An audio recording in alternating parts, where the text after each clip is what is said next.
I've been using Fitbit, I guess, for about 3 years now.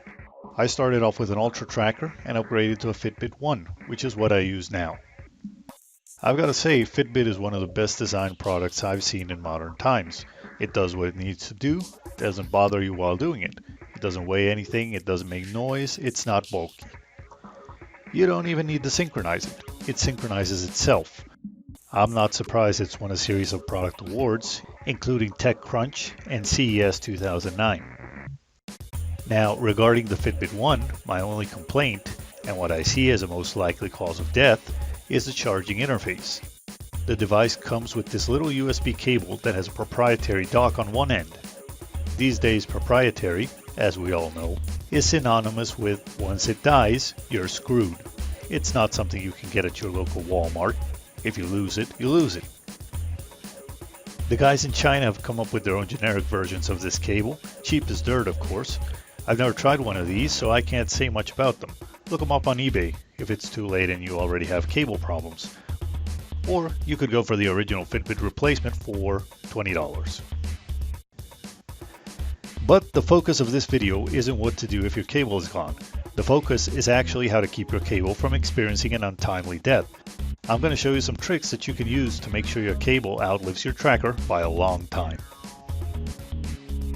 The most seen cable problem on the One is people losing their cable. Not a real surprise, that's why replacement cables and chargers have always been such a huge market in the mobile industry. My suggestion, keep your cable in one place. Charge your tracker once a week, hopefully at home. A half hour or so should do it. Don't make this mistake, putting your cable in your gym bag or purse so you can charge on the go. If your tracker receives its weekly charge, you won't need to charge on the go. There's no need to plug it in every 5 minutes at every coffee shop you go to. Doing something like that, in fact, will probably lead to you losing your cable. You finished up, you forgot to put it back, left, and now you're out $20 for a new charge cable. If you must carry your cable with you, for example if you're one of those nomads that never sleeps twice in the same place, find a nice box to put your charger in.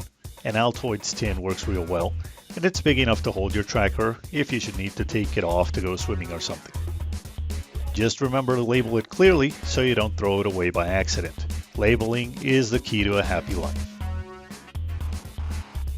The most second seen problem, and probably the one that most concerns us, is the cable breaking on the inside. Just like your headphone cables, one day you plug it in, it doesn't work. The copper broke inside, your cable is done. There's no way to repair this problem aside from the usual big ball masking tape and hoping for the best, which normally doesn't really turn out well.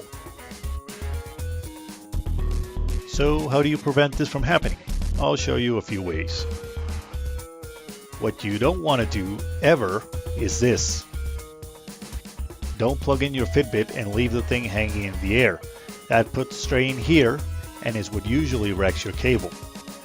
What you want to do is support your Fitbit while it's charging, hopefully from the unit itself so the cable doesn't have to take the weight. How do you do this? I have several tricks. First one, find an outlet that's at a table level and support your Fitbit at that level. Or if you don't have them, just put a power strip into the wall at table height. If you've never tried putting outlets that high, give it a shot. You'll be amazed at how easy it can make your life. And in this case, I can put my Fitbit on the supply or use a lamp and a paper clip like I did here.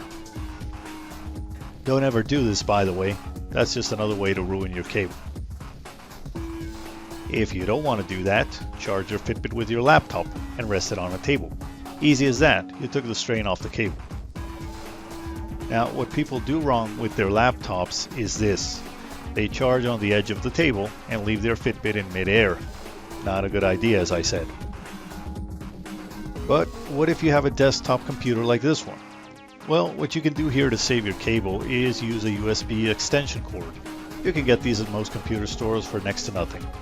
Just plug it in here and rest your Fitbit on the nearest surface.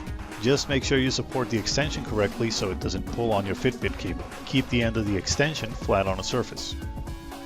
Or a final solution, use one of these USB power banks. You get these to charge your phone if you don't have an outlet, but they work just as well for your Fitbit. And since they're so small, you can put them on any old table or shelf. Plug it in, turn it on, and you're charging. So that's how you keep your Fitbit One cable healthy. Don't lose it and don't bend it. Follow these suggestions and you'll see your charge cable will last a whole lot longer. Don't forget to give this video a thumbs up, and if you have any other neat ways of keeping the Fitbit One cable happy, leave them in the comments. See you next video.